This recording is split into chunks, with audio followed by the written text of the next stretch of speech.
Hello, my name is Ira Shader. This is part of my spiritual autobiography, which I, with the good graces of Robin and her help with the video, I plan to be doing, and my complete life up until now. This particular section has to do with key events of my spiritual autobiography that all revolved around 1 week period of, actually it was 8 days, maybe, it was 8 or 9 days, I think it was 8 days, to be precise, in January of 1972. I had graduated college that January. I was originally due to graduate in June of 71, because I had started in whatever.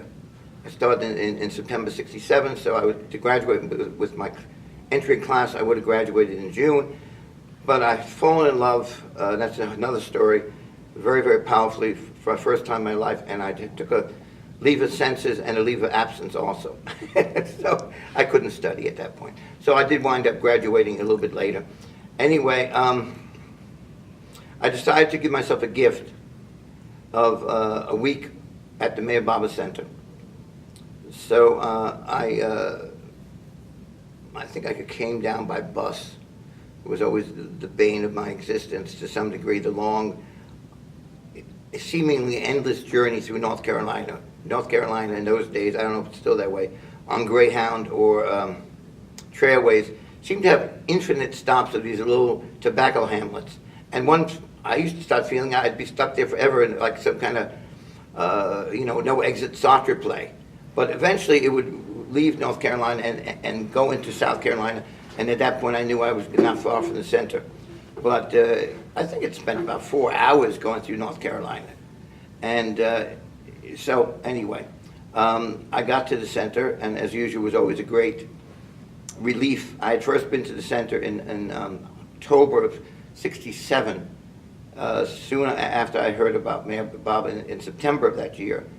I heard his name, and so this was not by any means my first trip. It was about my, I don't know, my 7th or 8th trip at that point in January 72.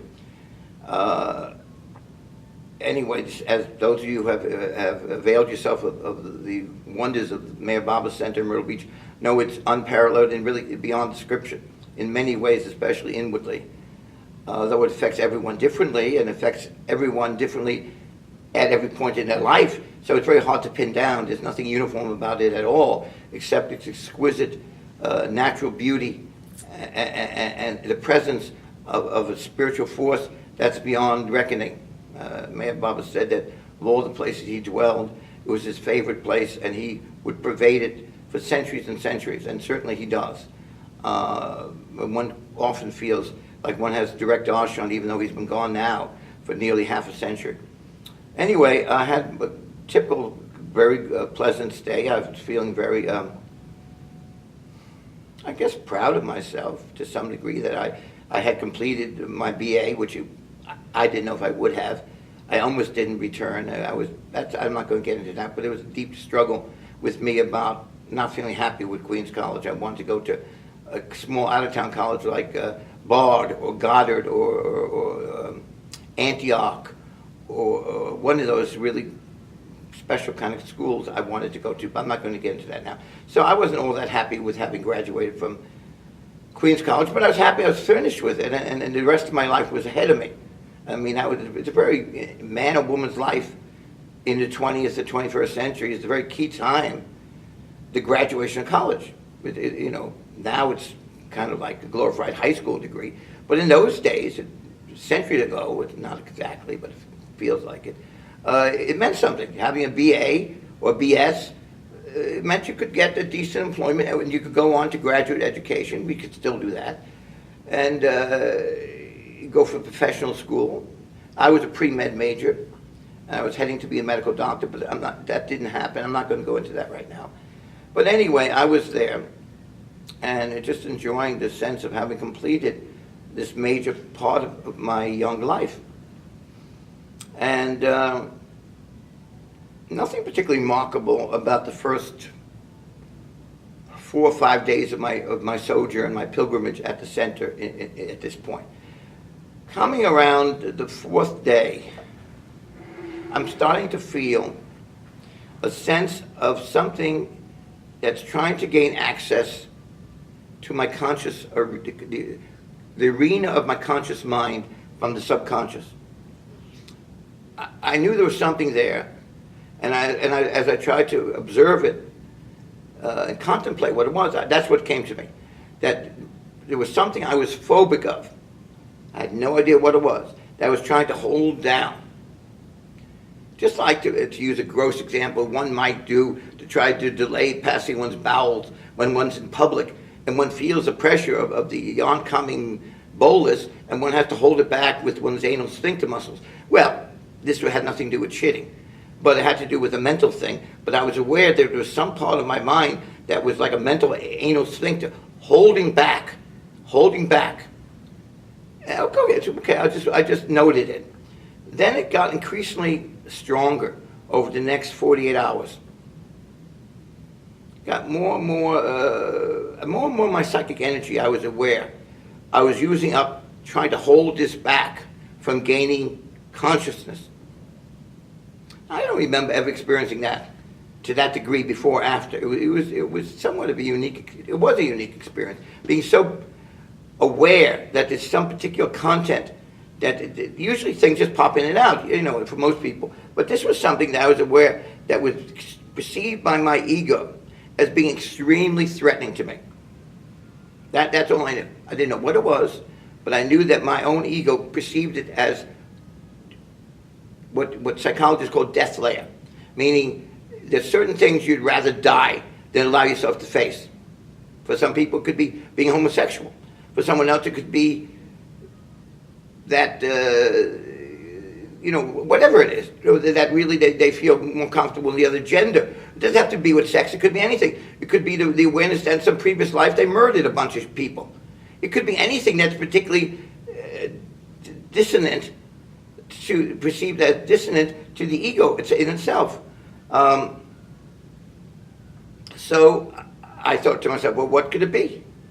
Am I really gay? Am I really a mass murderer from another lifetime? I thought of all the worst scenarios that I could think of. And I think, look, I can't continue this, I said to myself. I'm using up too much psychic energy, holding it back.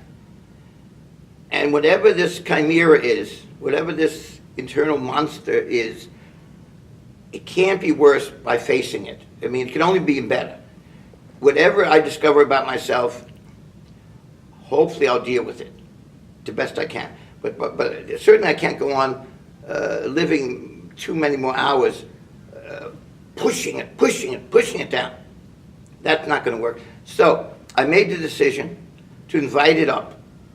Whatever it is, I said, Mayor Baba, Cosmos, Universe, please show yourself. I'm prepared to face the worst that you have to offer me, or the best. It didn't have to be negative. It could be, that's another thing. I realized it could be something quite glorious.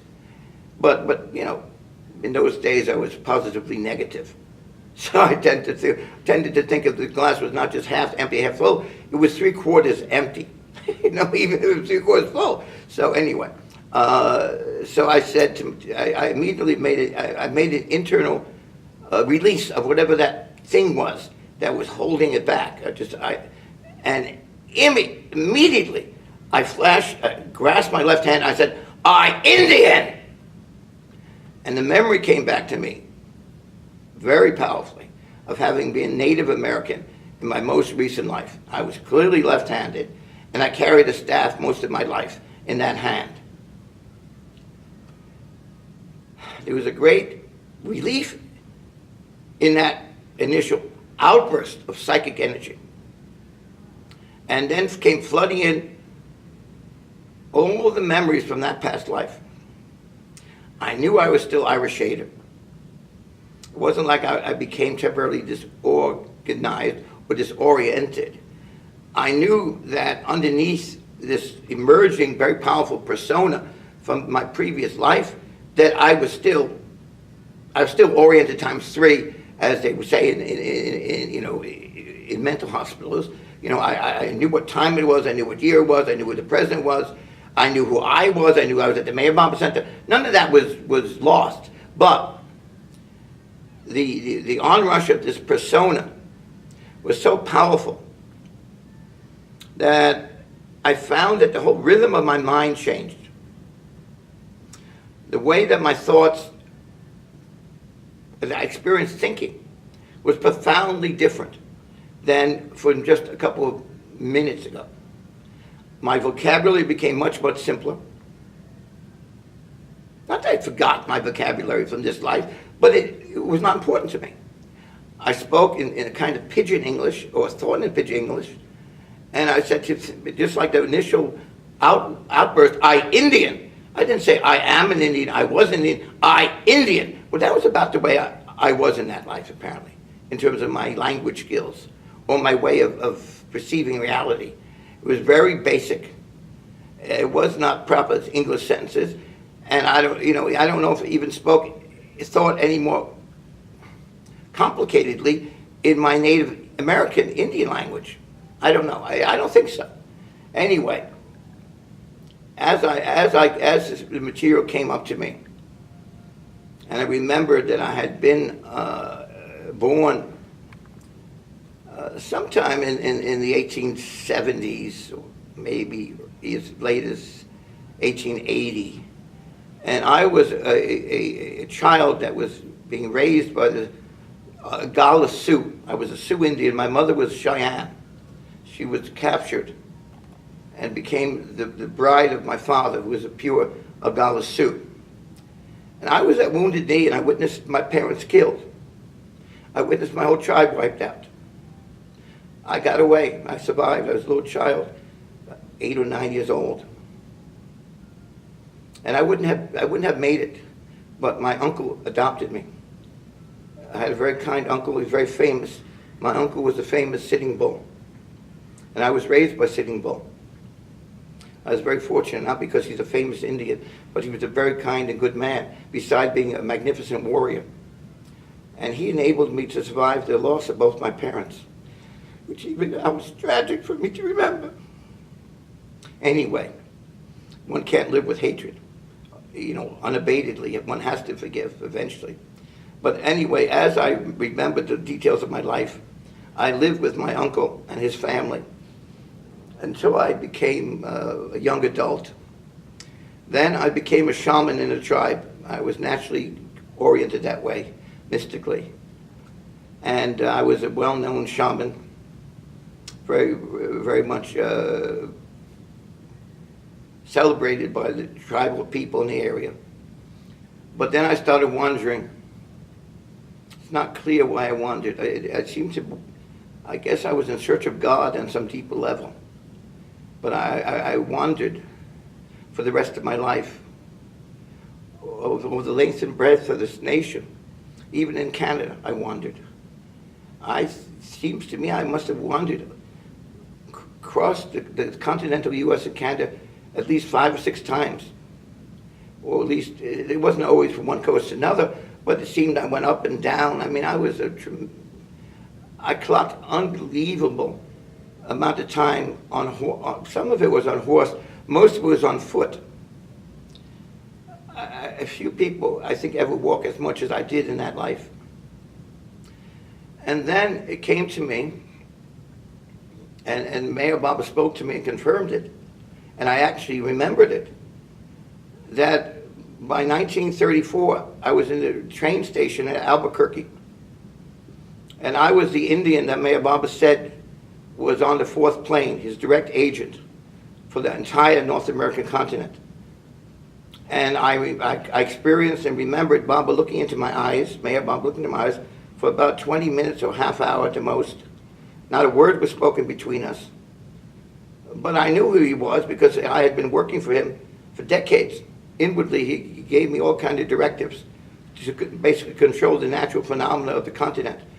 Volcanoes, earthquakes, weather patterns, all kinds of things which were beyond normal human ken. In that life, I was unveiled on the 4th plane, and I was a must-like individual. I wasn't exactly a must, But I wasn't an ordinary person by any means either. And I never had an ordinary life because I don't know if I was ever married.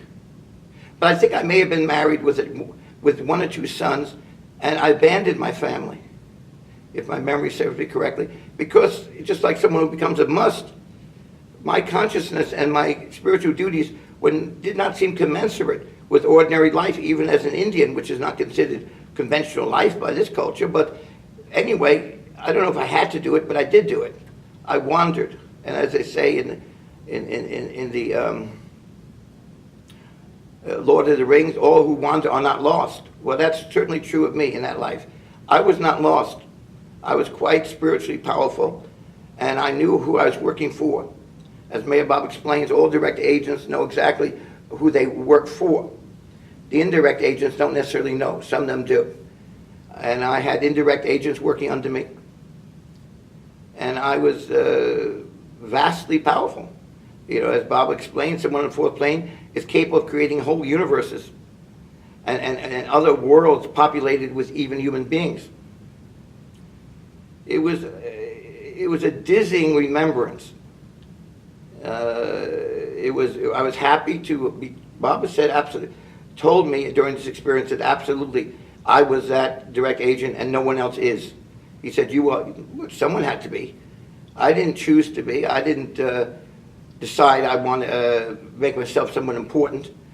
Bob had revealed this to me when I was 20 years old. Now, people can say I'm crazy. Lots of people do say that. But the fact is, I know what Mayor Bob told me. And I believe it's true. And if someone can prove it's not true, go right ahead. I'm open to it. So I stand by that. And that's an important spiritual mooring, because much of what happens and happened from then on in my life had to do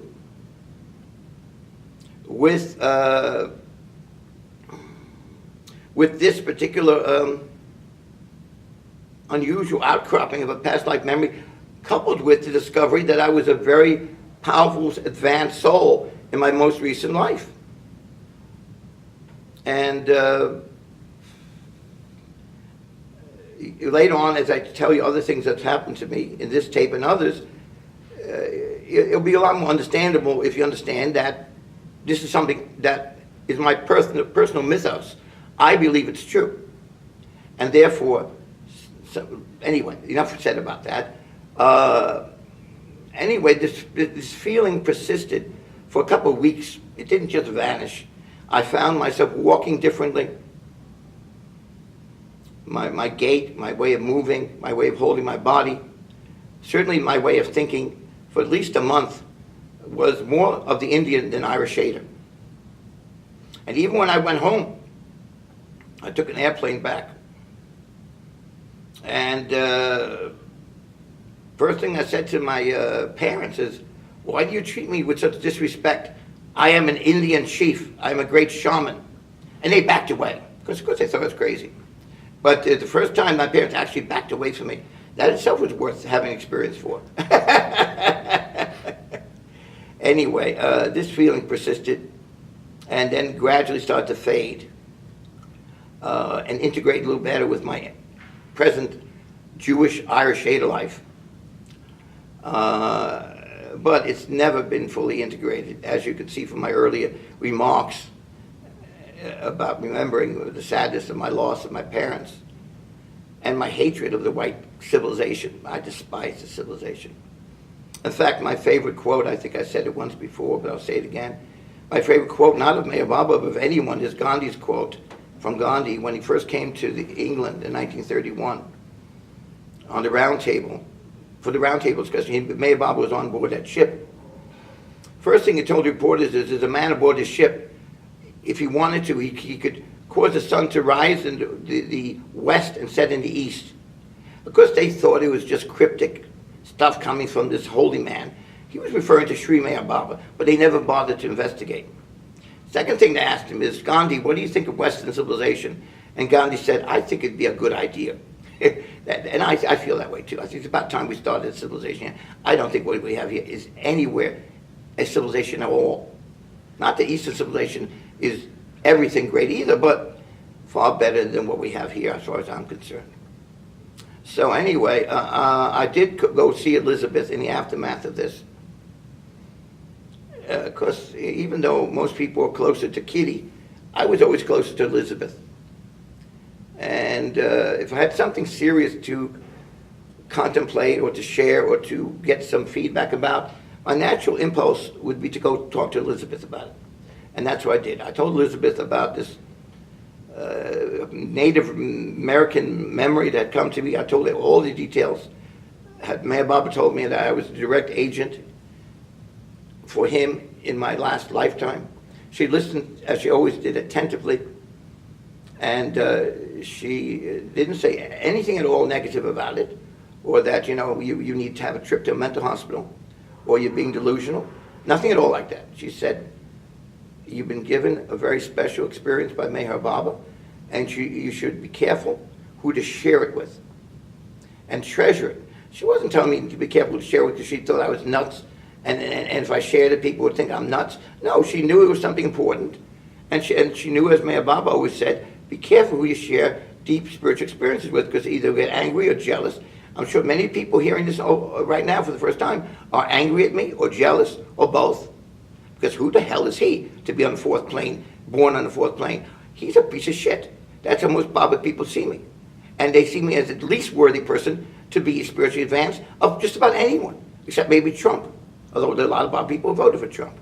Anyway, the fact is, I've had to fight my way, and still have to, in the Baba world, because I'm very much, it's not easy for me.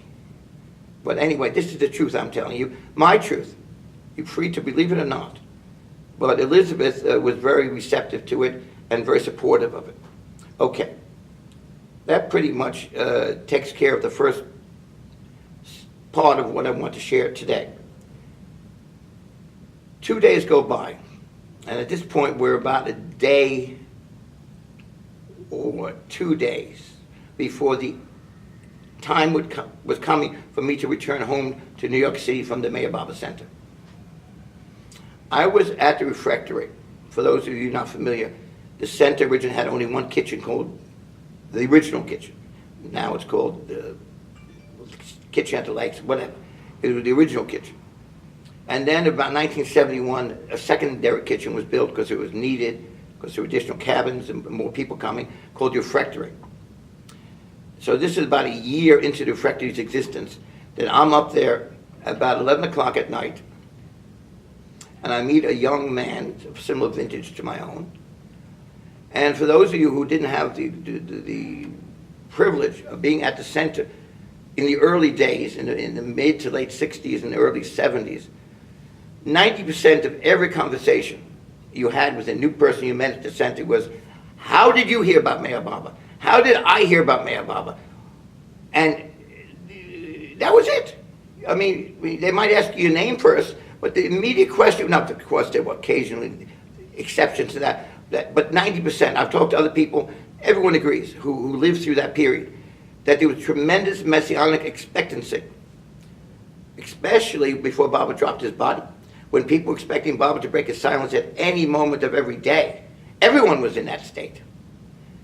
And there was such excitement about, and God frenzy about Meher Baba, it's hard for people who didn't get to experience it to be aware of that, because people who were part of it, like the Luck brothers, and others who I'm still friends with, though Eddie unfortunately died, they toned it all down.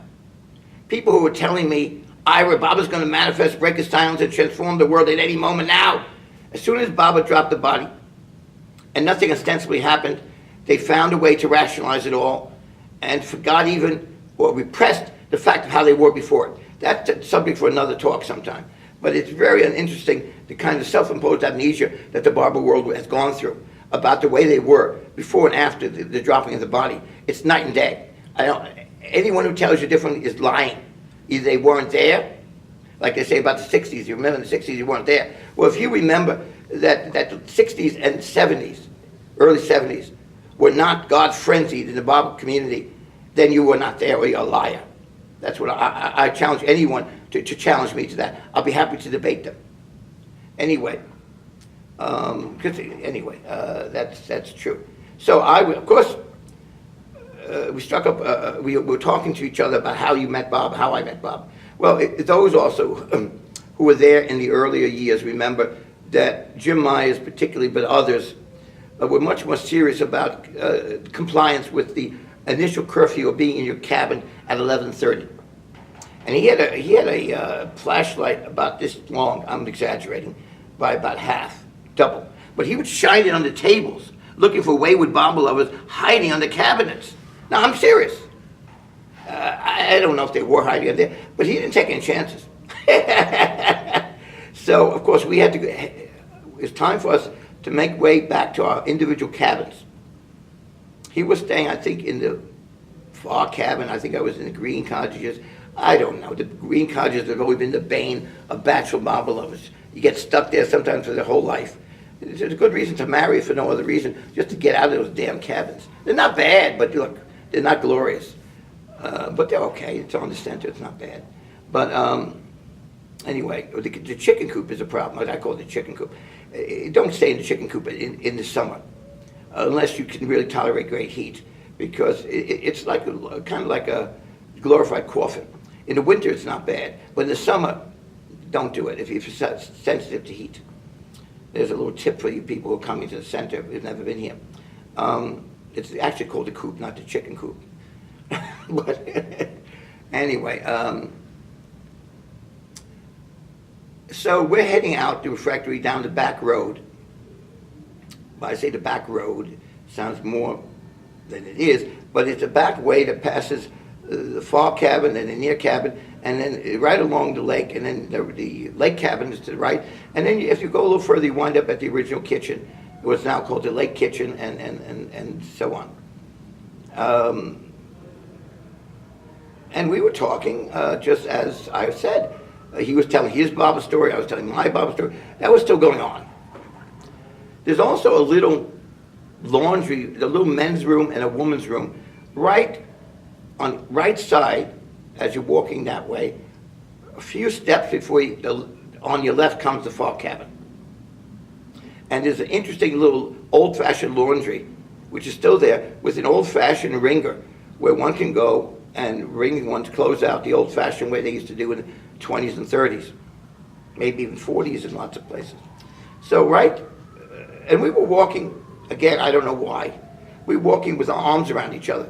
I generally didn't walk that way with people I just met or even people I knew for a while. For some reason, I just remember that we had our arms around each other. There was nothing erotic going on. Neither of us was gay as far as I know. It was just a sense of affability, linkage or something.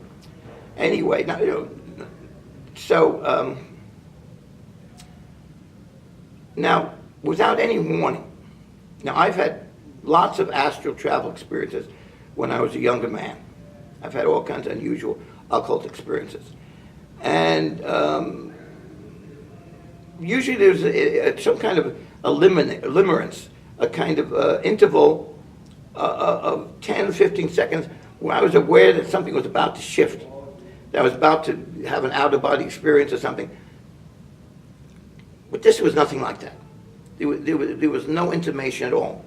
Within a nanosecond, right when we came opposite, I was on the inside track, and he was on the other side, closer to the far cabin. Right when we got opposite that bathroom, my body vanished. My entire physical body vanished. And concomitantly, the universe, as I understand it, as I know it, as I experience it, also vanished. I'm not lying. This actually happened. I was not dreaming. I was not sleeping. I was not meditating. I was walking in the gross world, and my body and the world vanished. Within a nanosecond.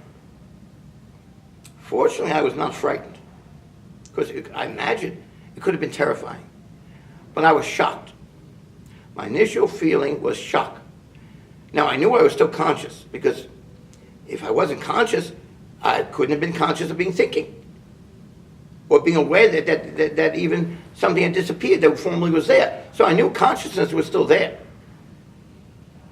But my initial reaction was to put my hands along my major limbs, like someone who precipitously falls out of bed at night.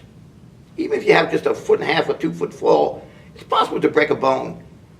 I don't know if I think I've had experienced that occasionally. But that was my initial feeling. Let me check if I have any fractures. But I soon discovered I had no idea where my hands were, where my arms were, where my legs were, and I had no idea where my physical body was. Wasn't even aware of the outline of the body. I had no sight, no sound, no taste, no smell, and no touch. All 5 senses were gone. Absolutely gone. Now,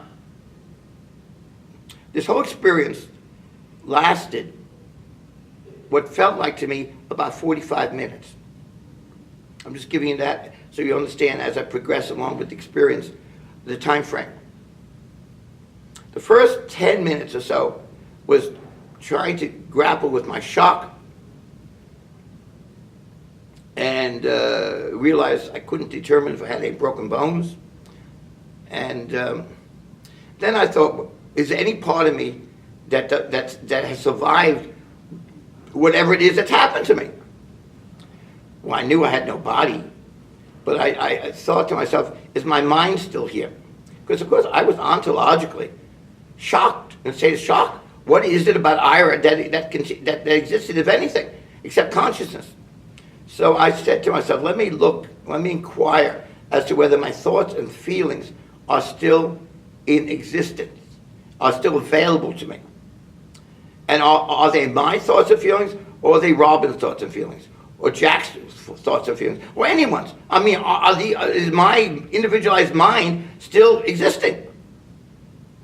Well, I went through a process of observing the thoughts and feelings I was having. Of course, I was having strange thoughts and feelings because it was a strange experience. But after about 10 minutes, I came to the conclusion that for better or for worse, my mind was still as intact as it had been before. However intact that is. It was Ira's mind, and Ira's feelings were still existing. Now that initial period of the shock and the assertion that I still was existing as a mental being, that took about 15 minutes, about a third of what it is I'm sharing with you. Give you a roadmap again. So I was somewhat relieved. Of course, it might have been much better for me if my mind didn't exist anymore. I might have been very close to God realization, but that was not the situation. Mind was still there, and it was the same mind I'm used to. So I'm feeling somewhat less threatened. By threatened, I don't mean in an ominous sense. I never felt fear. Throughout this whole experience, thank God, I never felt the slightest shred of fear. Later on, I realized that I could very easily have had a health emergency, a stroke or a heart attack, and I was dead. And what I was going through was the experience of death, the transition into the next realm. I know that what I went through was similar to death. But thank God, or for whatever reason, the thought never even occurred to me until much after the experience that I very easily could have been dead.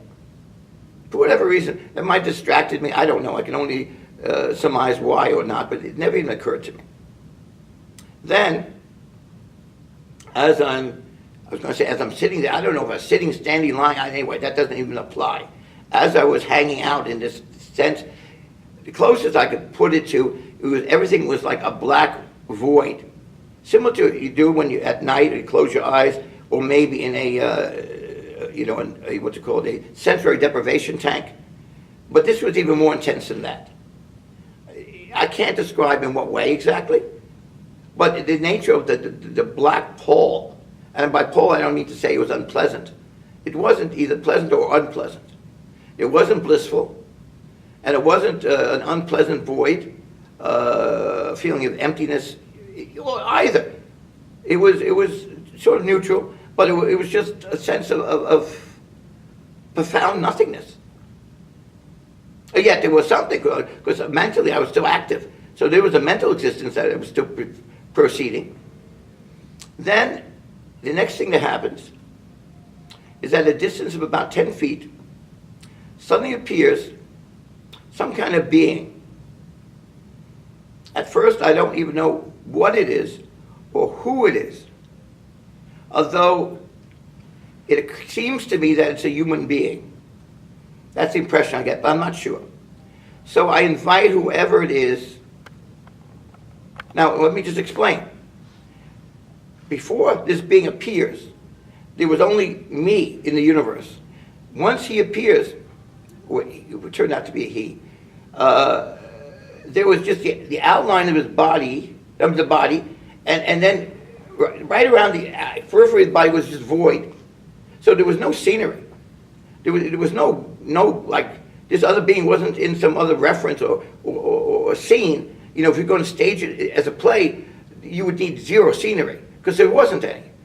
But I invited him to come closer, or it to come closer, just as one might in a dream. And he drifted closer to me, to a distance of about 3.5 feet, about half the distance that my camera person is from me right now, about 3.5 feet, and then stopped. And as he came there, I recognized he was Meher Baba.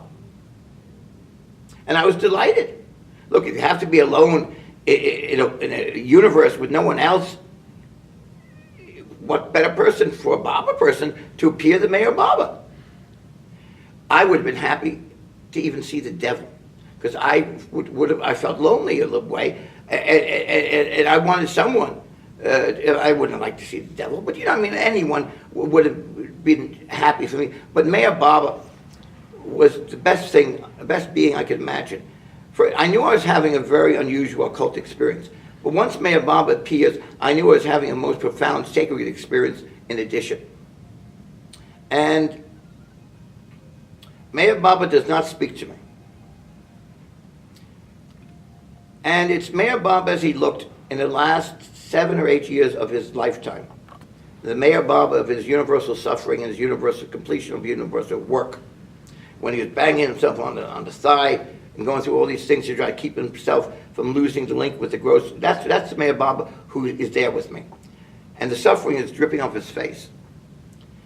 The photographs do not do justice to the haggardness, the sorrow, and the visible pain of Meher Baba that is with me now in this experience. First of all, I'm not dreaming. And nor am I having a external vision of Meher Baba, as many people have, where he appears. I am having a direct inner darshan. There's a living being with me, although he's been dead at this point, physically for 3 years. Fairly recent, really. But the Meher Baba who's with me now is a Meher Baba who I almost met in 1969 or 68. I had a ticket to see. And Meher Baba had promised us all that at some point, somewhere, we'd all meet him. Well, this was my darshan with Meher Baba. It was very clear. Because he was a living being. He was not just some kind of a chimera or phantom or wraith. I never touched him physically. But it was very clear to me that he was not only living, his sentience was beyond anything I could even fathom. You know the experience that, well, you all don't know, I mean, it's not put it that way. Many people who met Meher Baba physically described, in a group particularly, that they felt Meher Baba was with them uniquely. They could be in a barn at the center with Baba with 300 people. Practically everyone in that room, in one way or another, felt that Baba was uniquely with them. Or they could be with Baba at the East-West Gathering with thousands, and each one felt that. Baba had the unique ability to be present with innumerable people at the same moment, and each one felt that they were uniquely, fully with them. In my entire existence, I never felt so fully in the presence of a being who was fully attentive to me, and there was no, like what you talk to your wife or your husband about something important, and there's some part of their mind that's thinking about what they're going to cook for dinner, or what happened when they remember to turn the lights off in the garage. Human beings usually have a residual distractive ability. Meher Baba had none. It was very clear to me that the being who I was with had zero distractions. He was 155,000% with me. At the same time, I knew he could be with thousands of others in the same capacity. It was a paradoxical thing, which is utterly uncanny, and although it had been explained to me countless times by people who were fortunate to meet the Master in physical form, I could never understand it until I experienced this. That's what I experienced, that Baba was fully there and fully other at the same time, 100% fully in both ways. Totally paradoxical. So then, as I said, Baba didn't say anything to me. But the initial shock of the suffering certainly was almost unbearable to me on a personal level. Then he starts communicating to me telepathically. And he says to me, mostly about his humanity. That's the interesting thing. He doesn't speak much about his divinity. The first 4 or 5 things he shares with me are all about his humanity. He says to me, I'm trying to remember if it's the first one. If it wasn't the first, it was one of the first or second. He said to me, Ira, I am the loneliest being in the whole universe. Now, I had never heard that exactly. I mean, I might have suspected it, but there's no place I know of, maybe I'm wrong, where there's anywhere in Baba's vast writings and issuings to different people, though maybe I never heard it, that Baba said that specifically, I am the loneliest being in the whole universe. But he communicated that to me. That as the avatar, each time he comes back, he experiences unmitigated, profound loneliness on a human level. And I am someone who's experienced incredible loneliness in this lifetime. And that was very personally helpful for me. Not that I wanted Meher Baba to suffer more than I have, not at all. But it was helpful to me to know that there was someone who could understand the utter profundity of my loneliness. At times I didn't think I'd even survive. I thought the loneliness was such magnitude that it could actually kill me, or would find a way to kill me. But Meher Baba showed me that he was far lonelier, and had been, in his lifetime as Meher Baba. Then he pauses. Now this is one of the more, I'm going to say one of the most unique features of this whole thing. The whole thing is so unique, but Baba pauses and with his own finger writes something in my heart. I didn't know where my heart was because I didn't see myself at all, but he wrote something in my spiritual heart with his finger.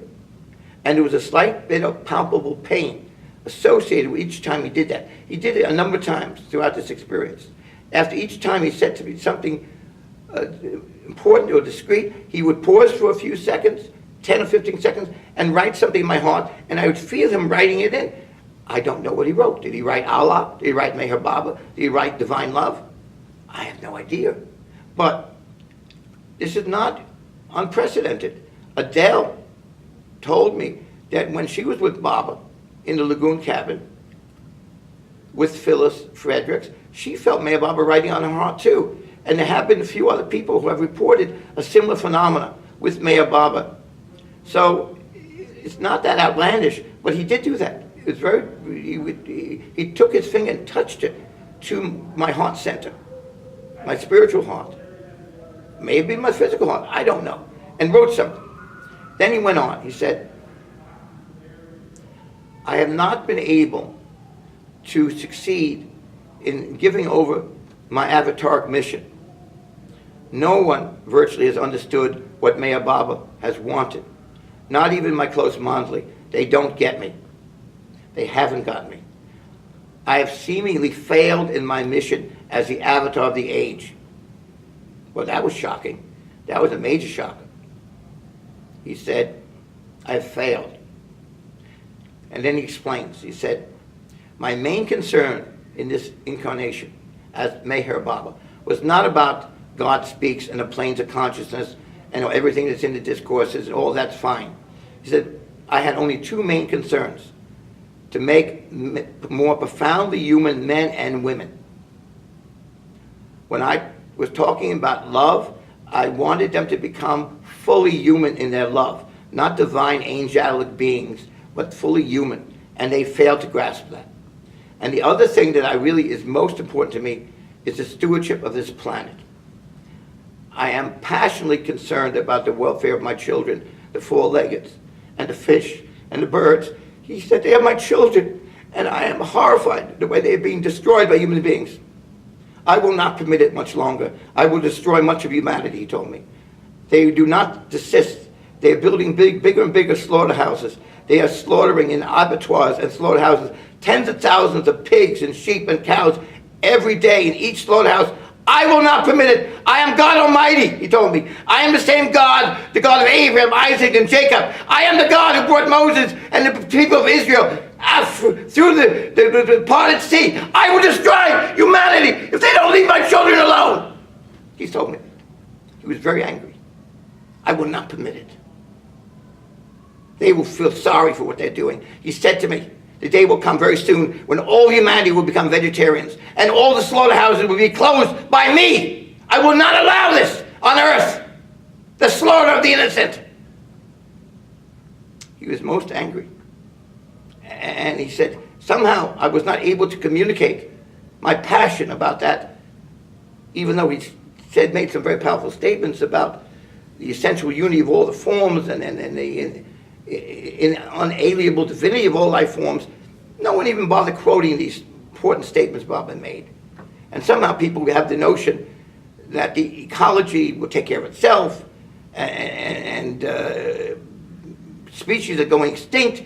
It's not a big deal because in beams, Bob says that the advancing life stream fills in if there's some missing species. But Bob wasn't talking about what we have now. We're facing what the scientists say a mass die-off, unprecedented. And Baba showed me he was vitally concerned about that. In fact, he said, Ira, the only two concerns I have as the avatar is that people become more fully human and that they save the planet.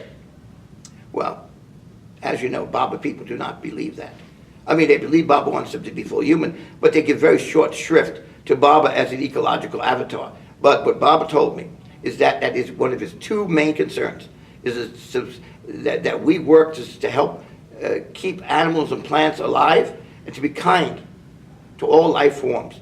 And that the future world he wishes us all to inherit is a world of interdependence of all life forms and the angelic kingdom too. That the world of the humanity is not going to be one of slaughter and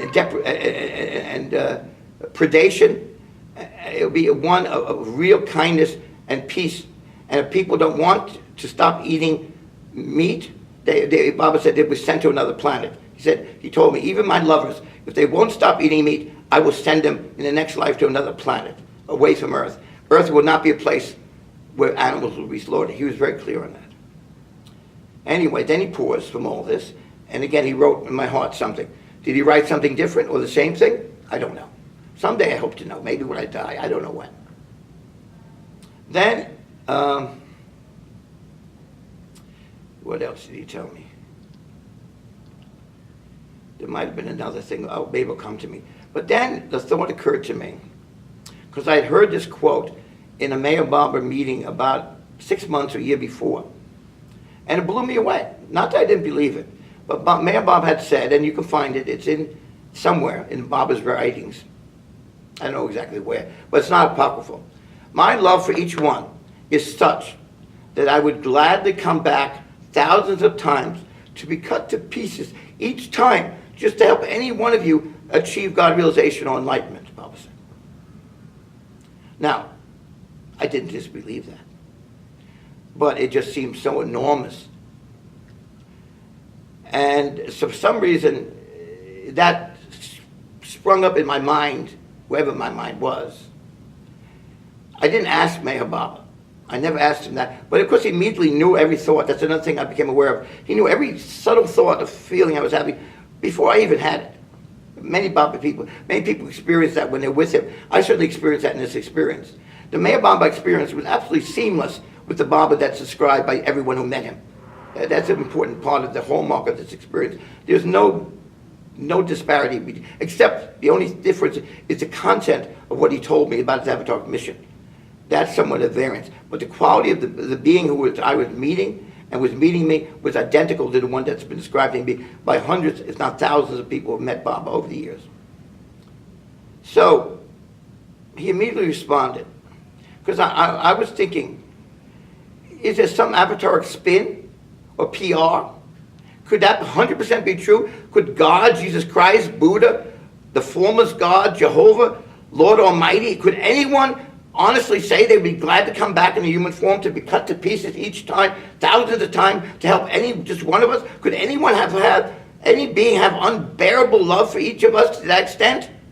That's basically what I was wondering. Otherwise, I didn't ask him that.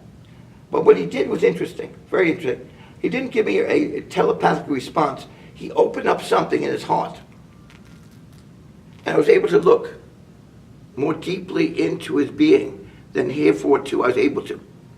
That's the only way to describe it. I didn't see anything unusual, like Krishna showed Arjuna in the Bhagavad Gita, when he shows him his universal form and he sees all these incredible, he almost fainted, heads and arms and bodies and God knows what, and Baba, Krishna showed him his universal form. There was nothing like that. But I was able to peer more deeply into the essence of Meher Baba's heart. And I can't describe what I saw, but whatever it is I saw, I knew that Baba's purity of intention was just so. I knew it was true. I was able to peer into whatever he was willing to show me. So I was able to see that what Meher Baba is saying, that my love for each one of you is such that I'd be glad to cut to pieces thousands of times in different lifetimes, just to help any one of you, that was absolutely true. That was it. It was not in any way exaggerated or minimized or maximized. Of course, to say that was mind-blowing is unbelievable. I mean, it's to minimize it. It was heart-blowing. There I was with no body, and I had no idea if I was even coming back to the body. It didn't even occur to me, thank God. I was in the experience. I was so engaged with this meeting with Meher Baba, because I had never had a direct darshan with Meher Baba, and God knows I've never had since. This may be the one experience I've ever had in this lifetime, which is an actual meeting with the Master. And so I wanted to make the most of it. And I'm just trying to grapple with the enormity of Baba's showing me that this is absolutely true. And then he speaks to me for the first time. Up until now, there's no voice at all. It's just the mental voice of telepathy. I hear an inner voice, and it says to me, "Do you see who that is over there?" Pointing to himself. And before I can answer it, he answers. He says, "That's Meher Baba. That's who you really are too. That's who everyone really is." And along with that came the feeling, "You fool.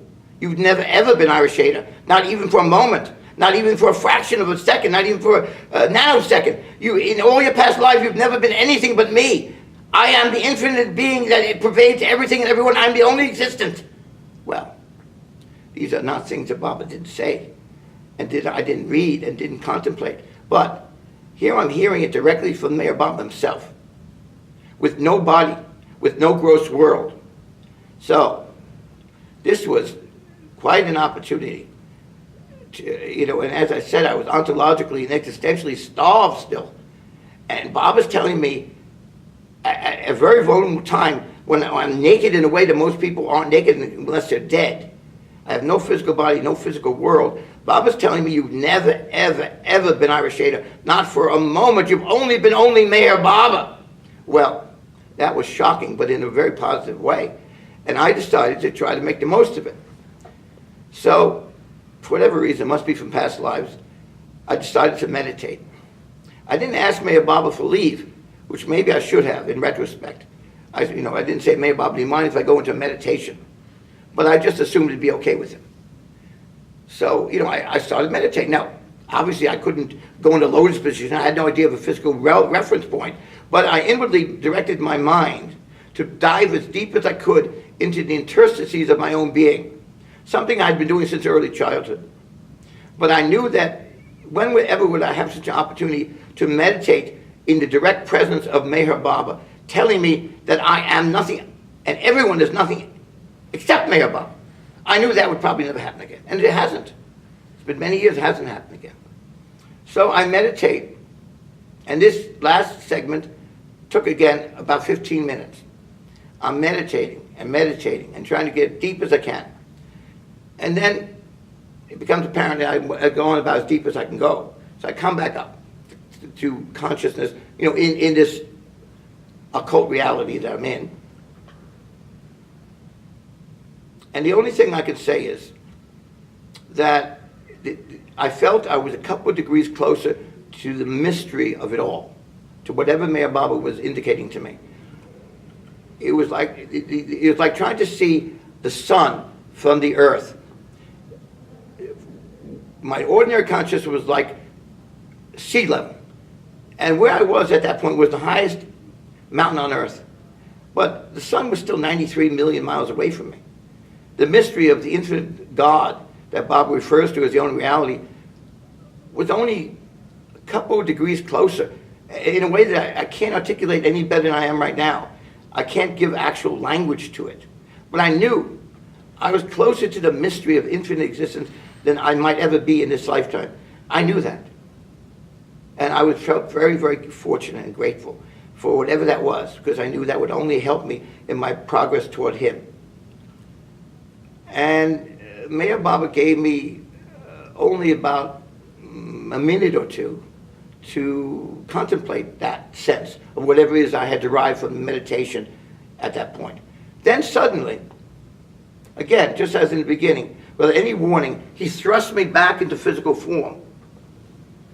And I'm now on the path right about where you passed, a little bit past the original kitchen, right where you could turn down and go down that lovely staircase with this shallow steps to the boathouse. So in actual yardage, I had never measured, about maybe 100 yards, maybe less, was actually walked. And my companion was still there. Now, I didn't know at that point whether or not Meher Baba had broken his silence and everyone had had some kind of incredible epiphany, or whether this had been something vouchsafed to me personally. So my initial question to my companion was, did you just experience something really unusual?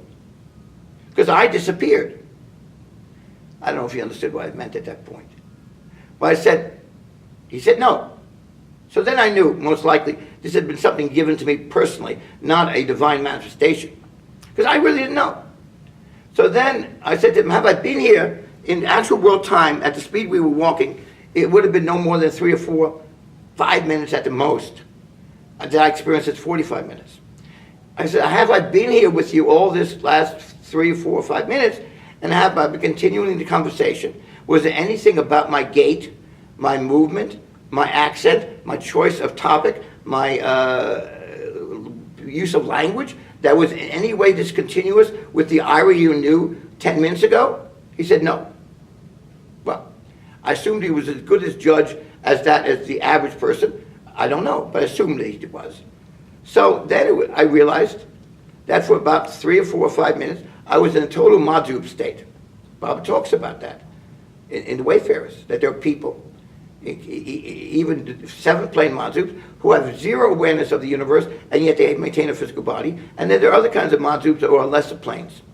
Well, I know from direct experience that it's possible to be a Majub, to walk and talk and breathe and carry on conversation and have zero awareness of it. For those minutes, I don't know if I ever regained them. Meher Baba was speaking through me, talking through me, walking through me, breathing through me. I didn't fall down, and yet my consciousness was wholly other. So that was very unusual. But the most important thing that this whole experience did for me is it increased my conviction in Meher Baba, at least by a factor of 100, if not 1,000. I always had great conviction in Meher Baba. But after this experience, I had approaching absolute conviction. Because the being who was hanging out with me for half an hour, it wasn't there for the first 15 minutes, at least not consciously. There's no doubt that whoever the avatar is, that was it. whoever the Christ is, it was Meher Baba. Because there'd be no doubt about that, as far as I could feel. Because he met all the standards that Meher Baba himself explains and all the sacred traditions explain about the nature of infinite consciousness, about someone who's established in the seventh plane. And there was no question I was with a seventh plane soul. Now, can I say absolutely no? Because I'm not seventh plane. I'm not God realized. I can't say absolutely. But I could say that after that experience, I felt almost absolute conviction, and it stayed with me it stayed with me since then. Although I went through a period a few years later in the early '80s, I'm not going into that, where I had a lot of difficulty with my conviction, not conviction, with my faith in Baba, but I never lost the conviction. It was emblazoned in me. Maybe it's what he wrote in my heart. It was tattooed on me. I could never leave hold of my conviction in Baba's divinity, because it was vouchsafed to me so powerfully, so palpably, and also gave me a fearlessness of death. For a number of years, I had grown up in a household where there was tremendous fear of death. My mother's only beloved brother was killed in the invasion of Normandy when he was 29, and the whole life was wreaked with terror of death. She wouldn't even let me go on a Boy Scout trip overnight because she was afraid I would come back dead. So I was surrounded with terrible fear of death. But after this experience, I knew that death was just a transition. I knew it intellectually, but emotionally I understood that the consciousness definitely can persist without a physical brain attached to it. I understand my brain was still there, but for all practical purposes, I experienced being without the brain and with just pure consciousness. So, I then went back to my cabin, went to sleep somehow. I don't know if I was able to sleep too well that night.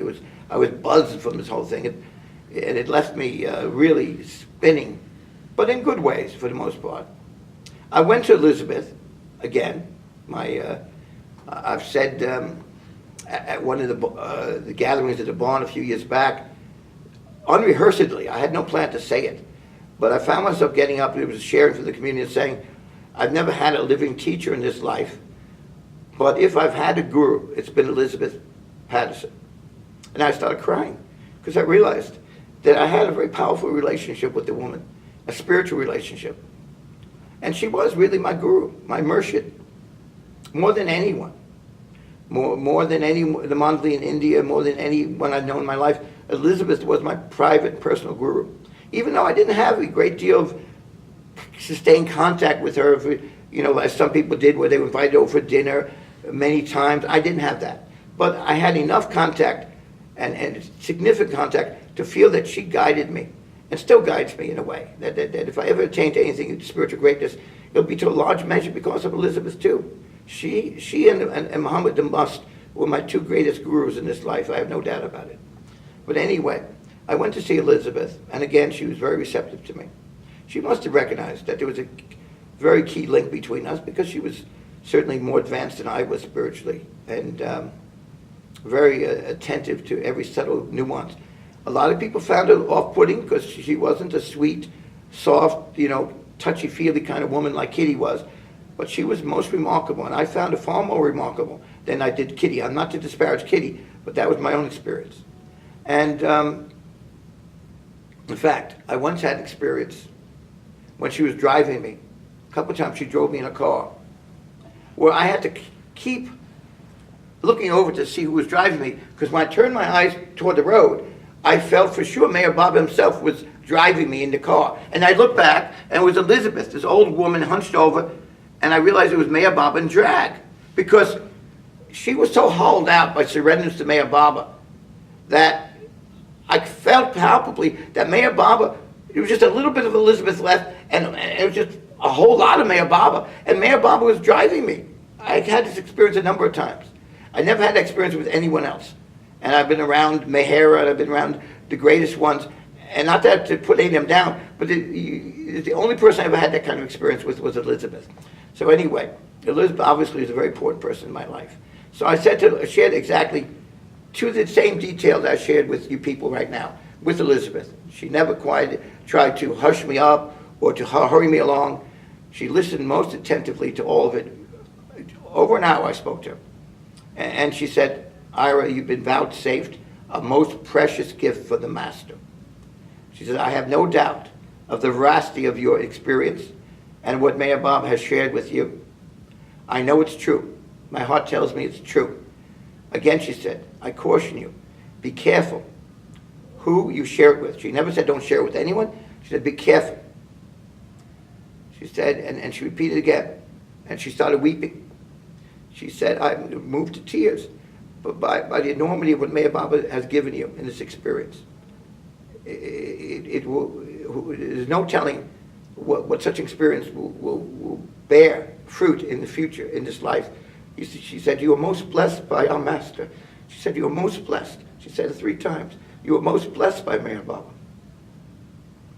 And we both cried. It's been many years, and the time has come to share it, and I have. This is not meant only for me. The world must know about the greatness of Mayor Baba and its ability to bestow spiritual greatness on whomever he chooses and to whisk people out of bodies. People who never met him physically. Generations to come will have the same opportunity, even though Baba said he won't be as quite as available. Mayor Baba's greatness will reign supreme someday soon from one end of the world to the other. Thank you.